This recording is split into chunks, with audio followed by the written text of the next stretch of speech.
Brand Minds presents the Business Summit. Richard Quest.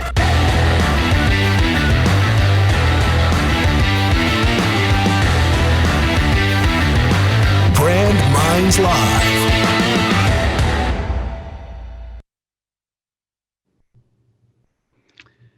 Very good day to you. Welcome to London, where I'm talking to you this afternoon.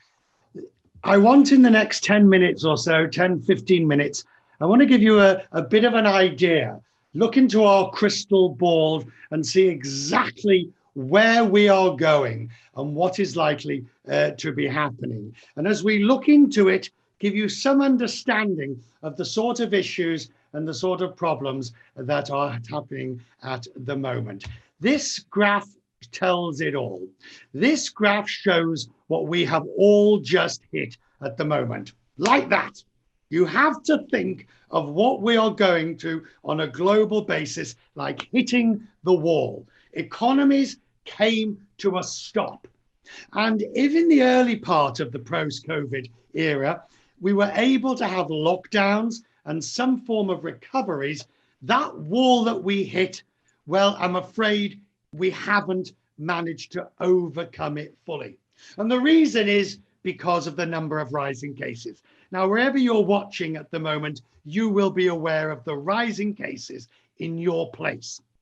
But look at this chart at the moment. Look at it and you see exactly how we've managed to get to the point where we are. First of all, you've got the US, which is getting horrendous numbers, going back up again.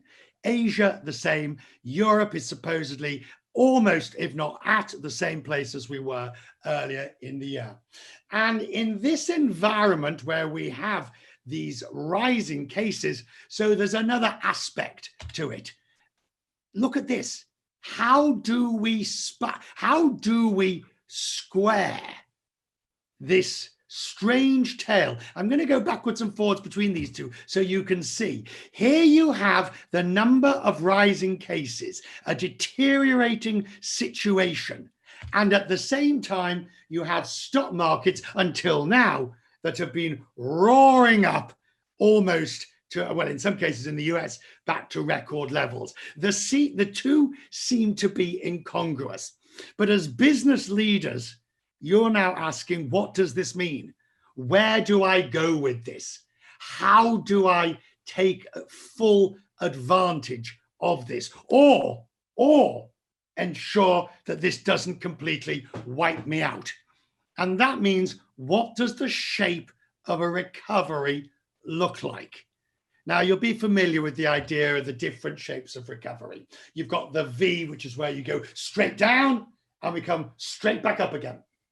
You've got the L, which is where you go down and you stay down. Which was very much like 2008. You've got the U. There's one that's not on this chart because we're only really now starting to learn and potentially experiment as to what it might be about. And that's the K. The K is where the better offs continue to do well and the worst offs go down. Now, at the moment, it is impossible to say whether this V shape that we've experienced is just a dead cat bounce from the very low points of March and April in terms of the economies. Will that V continue to all the way back up again? Highly unlikely. I'm not being pessimistic when I say that. It's a simple fact. The only thing keeping many economies going at the moment is central bank money. Whether it's the ECB, Bank of England, Fed in the States, the pumping in of money has increased the risk premium in markets, and people are now going for that. So that's the economic environment upon which we have. But I want to talk to you about the dangers that you and I face within this environment. And the reason I say this is because what we need to look at is, how to put it, we need to look at what it's doing to us. How is it reacting to us? For instance, in the UK, where I am now, there's just been a new mini lockdown, new quite stringent restrictions. Similar restrictions in France, Germany, and elsewhere. It's likely to be more. Everywhere there are rising cases, we are going to see greater restrictions. And what does that do to you and me? I'll tell you what it does. It creates this syndrome. Once again, working from home, we're facing the never-ending day. Now, it might sound unusual for me talking about economics, then talking about markets, COVID things, but what's most worrying me at the moment is this. It is the never-ending day that you can see here. Think about it in your own lives. You're getting up in the morning. You may still be working from home, so you immediately go to that part of your apartment or house where you're working. If it's a bit studio flat, you're in the corner. You immediately work non-stop, because one other syndrome to remember, this: screen time equals work time. And what's happening to us all, you, me, every one of us, is that we no longer have routine. We have allowed the boundaries of work to completely transgress us into everyday life. And most important, we don't know when to do this. Are you ready? We don't know when to say, the day's finished, I'm off, see you tomorrow, I'll be back. We don't know how to bring the day to an end. Instead, what happens, we get an email from a colleague, we come back to the place where we're working, we sit down and we start the whole business all over again. Look, we're all used to answering an email whilst watching the television. But what's happening with the never-ending day is we're never coming to a close. And what's worrying about this, think about those charts that I showed you a moment ago. Think about how much stress we are under. Those of us who are at risk of losing jobs, or who have loved ones who are losing jobs, working too many hours, furlough schemes, job retention schemes, career plans. I was talking to some of my colleagues at a junior level in CNN, and the one thing they're all absolutely terrified about is their careers. Ask yourself this: how long, how many hours have you spent thinking about your own career? Now, I don't mean in some narcissistic sense, but I want to be this, I want to go here, by this age I'll be there. Well, every one of us has had to realize that that's not going to happen. When the pandemic first was heard in January, February, we all thought, oh, well, it's getting bad. Then we had lockdowns that took us to April, May. And then we thought, well, maybe the summer holidays. Well, Boris Johnson said he hoped it would be normal by Christmas. Last week in the current UK lockdown, he said, we think it could be now until next Easter. Now, if you add in the United States, which really is in a very poor situation when it comes to lockdown, and you think about how that's going to move forward, I promise you this: we will be in some form of lockdown, some form of restriction, travel or otherwise, some form of quarantine and self-isolation until next Easter. The best scenario, and why am I the best scenario for vaccines is middle of next year. And why am I telling you this? You're saying this is supposed to be economics. This is supposed to be business. Why am I telling you this? I'm telling you it because you need to make your decisions predicated on what's likely to happen. What is going to happen? Let me finish by just bringing through a thought, which I've just, because the guest that we're going to talk to in a moment is one of those companies that's seen his business accelerate as a result of all of this. But as I've been fairly pessimistic, the number of cases, the shape of the lockdown, the economics, the never-ending day, please, tonight is Friday. When your day is finished and you've finished listening to this advice and this guidance from people, go home, well, stay at home and have a drink. But I want you to listen to the words of somebody who I respect enormously. I want you to listen to the words of Her Majesty the Queen. Listen to what she had to say. We should take comfort that while we may have more still to endure, better days will return. We will be with our friends again. We will be with our families again. We will meet again. There you have it. We will be with our friends. We will be with our families. We will meet again. And if we get this right, and in this I come back to the never-ending day. If you manage to navigate the never-ending day and you accept that it's okay not to be okay, I freely admit that I have burst into tears on several occasions. It's all been too much. Now, I haven't fallen apart and I haven't sort of ended up not being able to get on with my work, but recognizing the enormous nature of this incident, this pandemic, and the economic challenges that we are now going to face as a result of it. It is, I think, only sensible that we say sometimes I can't cope. That's not saying I'm weak, I'm feeble. If you think about it, there would be something wrong with anybody who can cope with this pandemic. You would have to have a weird mind if you have got the sort of mind that can cope with an entire world grinding to a halt and devastation, poverty, and disruption on a global scale. So, remember what I've said. Let's go through it. Firstly, cases are rising. That means this is going to be a very hard winter. Business is going to be difficult. There will be layoffs.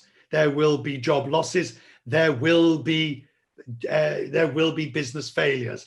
The UK finance minister, the chancellor, said yesterday, I cannot save every job. I cannot save every business. You are working longer.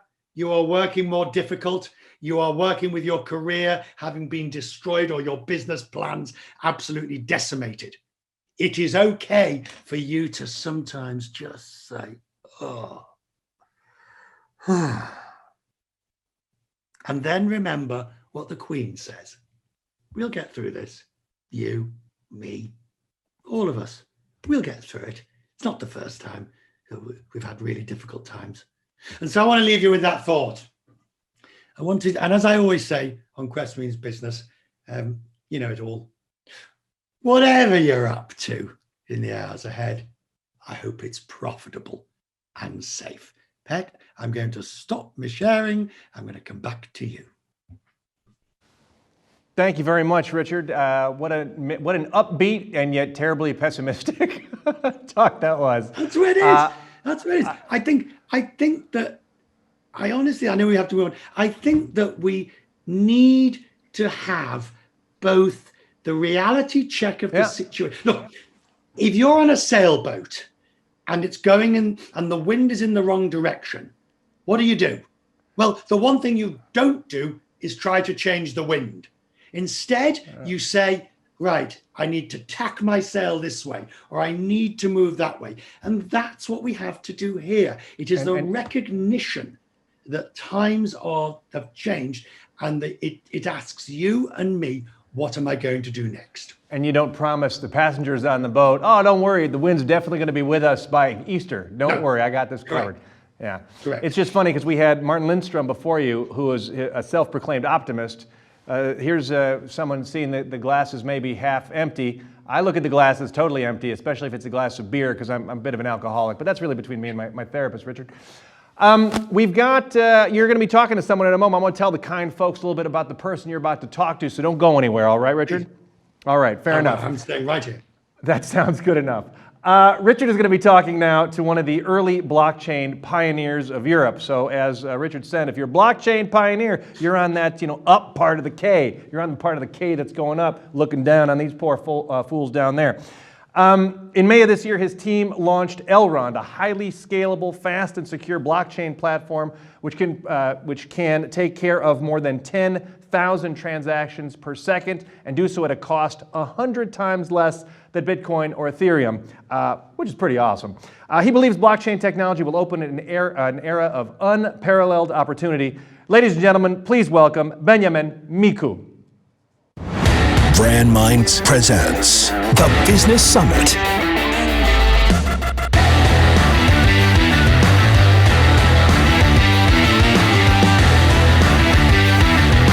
Brand Minds Live.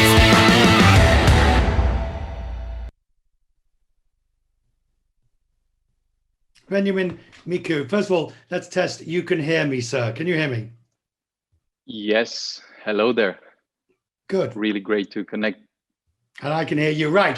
So there'll be a bit of a delay because of the nature of the technology. But I do want to get, first of all, right into this core question of when we look at blockchain, many people watching will be thinking, Ethereum, yes, and Bitcoin, and we've all heard of these things, and we've all seen the price rise up and fall back down again. Why is Elrond different? What are you doing with blockchain that is different from this traditional idea of just a cryptocurrency? For sure. So really excited to have the opportunity to tell you a bit more about blockchain. The idea with blockchains is that for the first time in history, we can digitize value in the same way that we digitize communication with the internet. So what the internet did to communication, we will see the blockchain do to value and especially value transfer. So what we've built with Elrond is a way to take the whole blockchain infrastructure to the internet scale level, which means that with blockchains, you can process transactions, any kind of transactions around the world.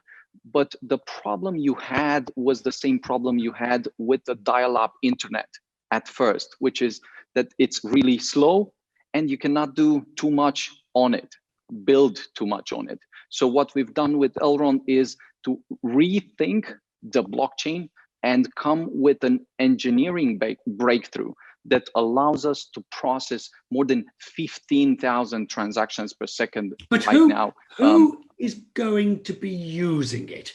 Who is actually on the other side? Who are your customers? Sure. So the idea is that at Elrond, we are probably the only company which is not only building the infrastructure, so to speak, a highway, but we're also building the cars or the application through which anyone in the world will be able to transfer money with the ease that they send an email.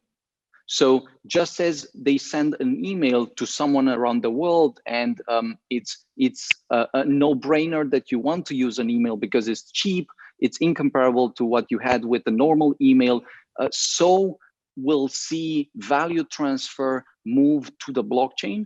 And as soon as you'll basically have the option of doing this 100 times cheaper than any other option, that's when you'll see the obvious utility. Right, but why do, sorry to push this, why do we need blockchain? We're already moving money around the world, and we're doing finance. And I live in the US most of the time, and whether it's Venmo, PayPal, in Britain it's Monzo, you'll be familiar with them all. For the consumer level, the bank transfer is now done on a phone. What is it about blockchain that makes it essential to be moved towards? The really key opportunity here, and this is especially important in the situation that we're facing right now, is that you can boil down the two most important fundamental economic problems to the following. You first have a systemic problem, and second, have a distribution problem. The systemic problem means that we're currently using an infrastructure technology for our economy, for our financial system, and for our money around the world that is deprecated, that we're still in 100 years behind by using paper money, by transferring this around the world in a very, very inefficient way. And in a way, this steals a lot of time and resources from us. So by moving to this high bandwidth environment, we'll be able to do whatever we do a lot faster, a lot cheaper, and incomparably more efficient at a grand scale. This is one of the things. And the second thing is the distribution problem means that there are 1.7 billion people that still lack basic financial infrastructure. So with this new technology that is digitally native, we can offer essentially an account and financial infrastructure to anyone in the world without having to go through any type of bureaucracy. So we believe this will not only improve our lives if we're already connected to the financial infrastructure, but it will essentially improve the lives of many people that don't have any access to financial infrastructure. For those who regard blockchain as basically a drug dealer's charter, a money launderer's delight, because of the anonymity that goes with blockchain. The transaction, that the fact of the transaction and the integrity of the actual transaction may be verified by blockchain, but how far are you concerned about the participants, the players within this, and the need to know your customer? I would underscore the fact that out of all the methods through which people can launder money or do drugs and so forth, the US dollar is by far the best means of doing this, just because you cannot track it. There's no way to transparently view everything that's happening at any time. With blockchain, on the other hand, you have this ability to have a verifiable and transparent ledger of everything that's happening in the network. And there are many, many analysis tools already that make sure that it's very, very difficult to do anything that is not, let's say, correct or that goes in the wrong direction. So except I hear what you're saying, and I understand that, Elron, to some extent you are sort of one step removed from that, because you are the facilitator to the ultimate provider of the service. I understand that, but you're also an expert. And you also really understand this in a way that few of us will ever even come close to. So when you say the integrity of the ledger is supreme with blockchain, but what about the participants that are putting money into that ledger, those who are doing the transactions? Do we need to be concerned that blockchain is facilitating an anonymity that actually can be undesirable?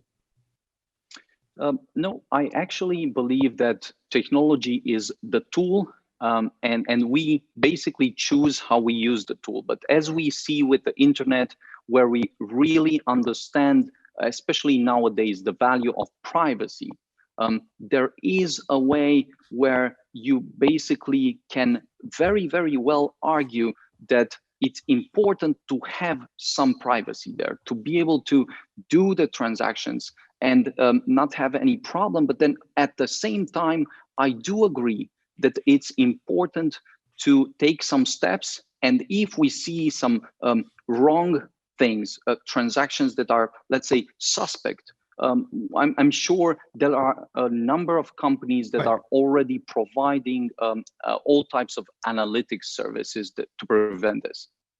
So back to Elrond, and this idea of why you want to do internet scale blockchain. What is it about this and where that you find most attractive?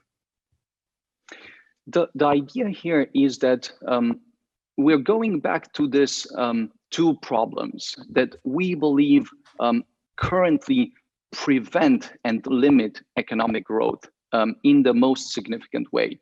And in order to properly address this in a very fundamental way and creative way, and to really bring a new era of opportunity and prosperity for humanity, it's not enough to go with the incremental improvements that we can come up with, but rather we need to come up with a solution that is like a high bandwidth, transparent, economic, financial system that allows us to not only exchange value at a global level near instantly, but grants access to anyone, anywhere in the world to this new financial system.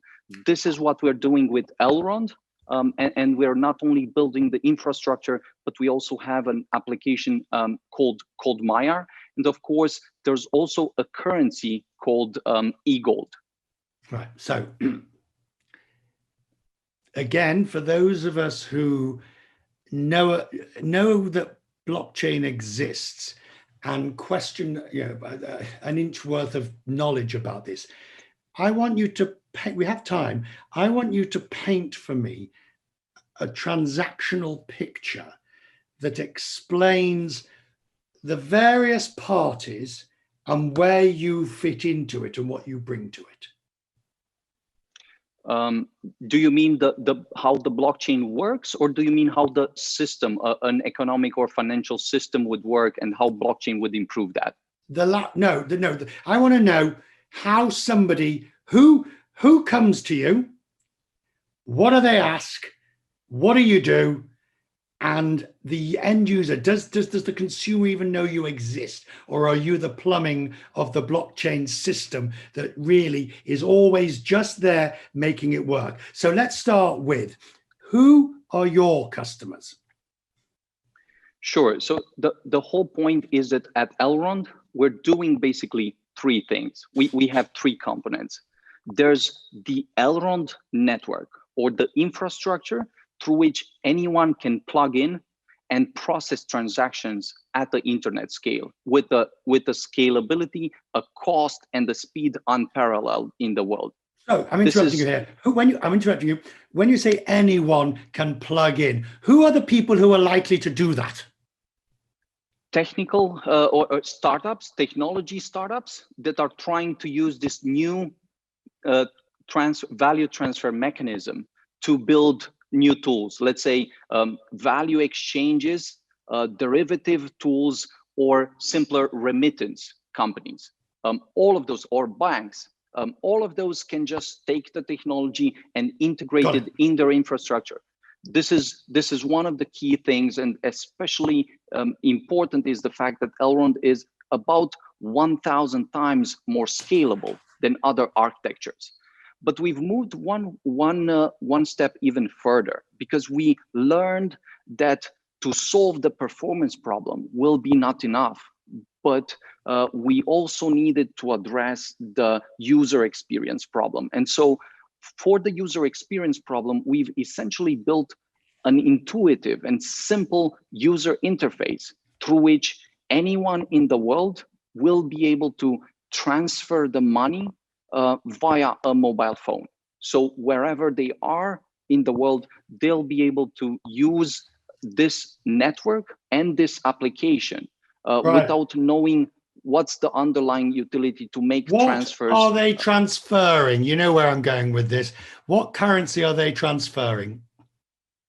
eGold is one way to do this. So eGold is the native currency of Elrond, and the best way to explain or simplify this is that this is a native digital currency, and it's like we had books and then ebooks, we had mail and then email, we had gold, and now we have eGold. this is a digital currency that will work faster, cheaper, and allow to preserve value in a more robust way than probably any other currency out there. All right, but the central banks are worried. The central banks, certainly the ECB, is extremely concerned, as indeed is the Fed, that that e-gold, as one of many, e-gold can collectively, cryptocurrencies can present a systemic threat to the monetary system because of the ability in the future to transfer large sums. Do you understand their concern in this regard?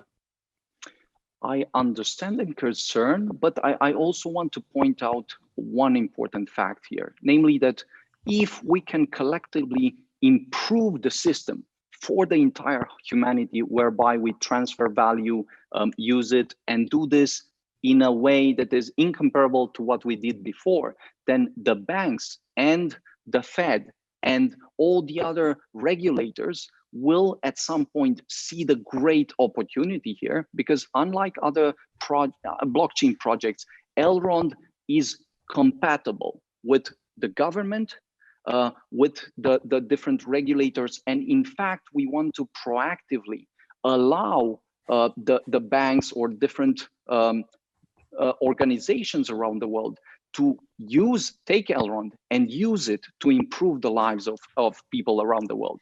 Right. So many central banks, or the Swiss central bank particularly, is working on its own cryptocurrency. The Bank of England has said it's going to do that.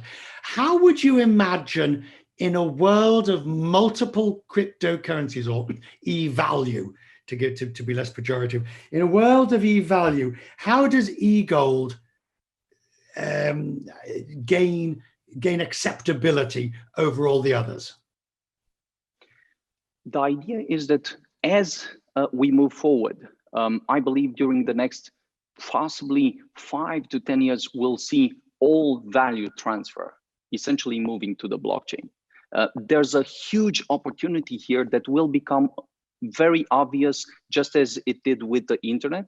And so during that phase, the most important thing will be that there exists an infrastructure where these banks or governments will be able to tap in to use and offer to their people, local people, a better way to use and transfer value. And within this system, the key thing to understand is that eGold is the native digital standard.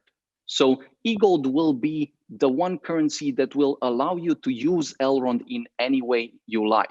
There are many ways in which you can build on top of Elrond, but there's only one way you can use it, and this is through eGold, because eGold will be the digital standard. Is there a danger as we move towards this, that the Wild West scenario, until there is a shakeout, until there is some form of regulation, and I'm not talking, and I think this is specifically in relation to stores of value and value chains, as opposed to smart contracts and the like. But when it comes to value, that there are an increasing number of players, and we really need regulation.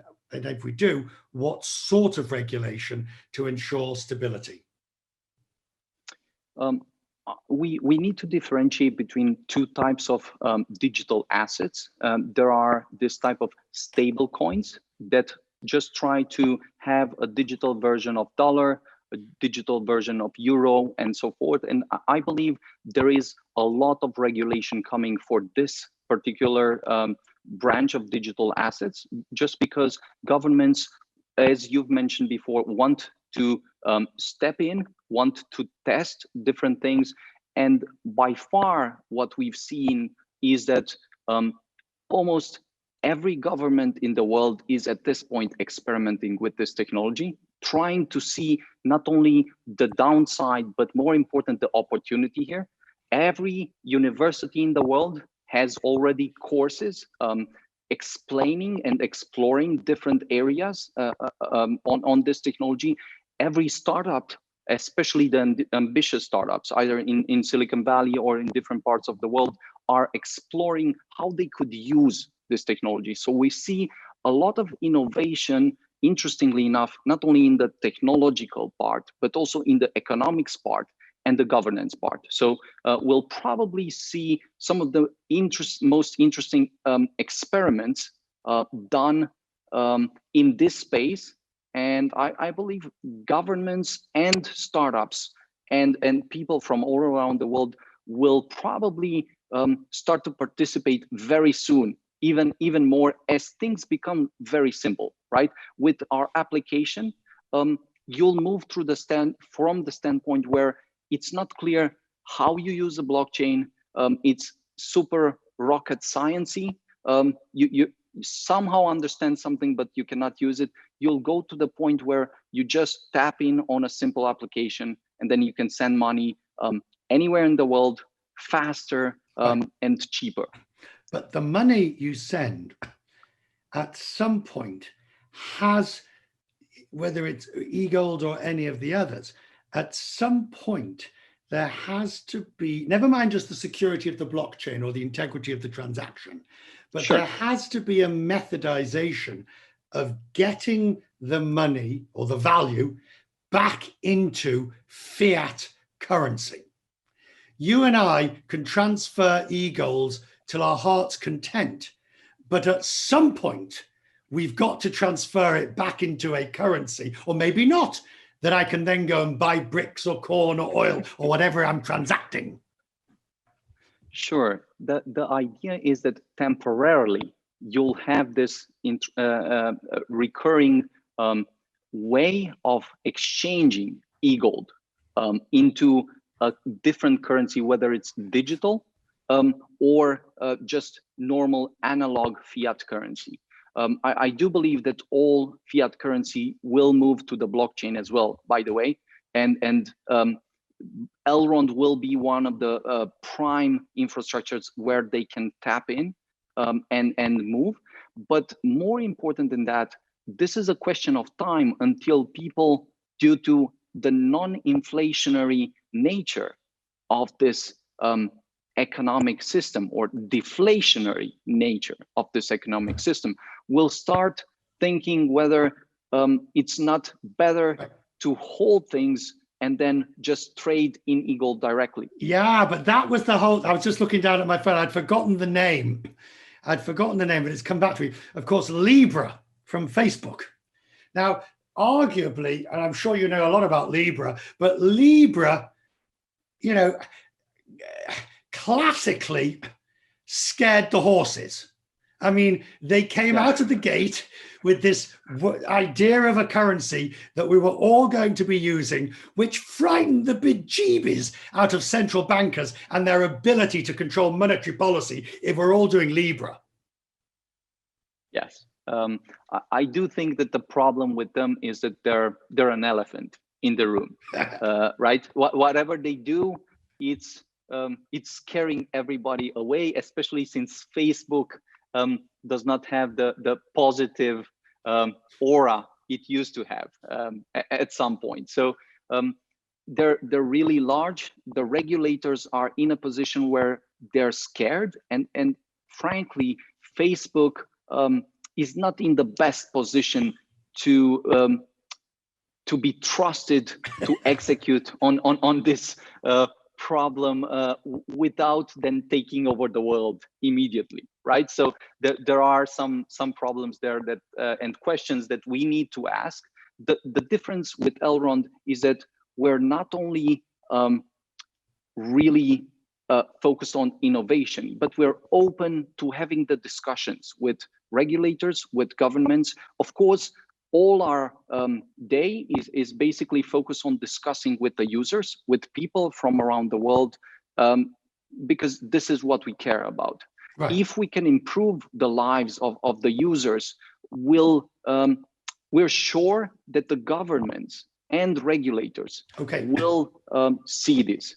So we have just a couple of minutes left. I want to leave it to time for you to just tell me, those users, what sort of real life experience now are you hearing from users as to how they have benefited? There are several things, but right now, especially in this circumstance where, as you've mentioned before, money is printed all in from all the ends, there needs to be this way where you can store value without having it to be devalued almost every day. We're I think in a situation where we're going to see these consequences, and people need an alternative to that. This is one of the opportunities. Second, people at the end of the day need a way to transfer value, as I've said, just as you using the email or Skype today, or Zoom for that instance. You'll be transferring value, and Elrond and Maiar will be these applications through which you'll be able to transfer value anywhere in the world. And it's not going to be e-gold, but any type of currency. It will be digitized, and you'll be able to do this very, very simply. And more than that, this is just the first starting point. The smart contracts allow for basically infinite programmability. Whatever you think, right, as in financial applications or tools to exchange value, all of this will move to the blockchain, I believe, very, very fast. Thank you very much. I will not even pretend that I fully understand, but you have today given me a window into it, and I'm better informed. Sir, we'll talk again. We'll talk not only here, but I'm also going to invite you on Quest Means Business for us to talk about these issues as well and things like that. Thank you very much indeed. Back to you, Pet, in the studio. Very interesting. I'm not sure I fully get it, but it's one of those classic cases, Beniamin. I don't really understand, but I do know it's important, and you've helped me understand a great deal more than I did. Thank you, Richard. Really great to have this conversation. Happy to continue it. Thank you. Benjamin and Richard, fantastic listening to you guys talk. It's the fireside chat that turned into a hardcore grilling from Richard Quest. So glad you stood up to the pressure there, Benjamin, and thank you both very much for that. And Richard, thanks for admitting that you don't quite get it, because that makes me feel a lot better about myself right now. Yeah. Thank you, sir. No worries. Brand Minds Live.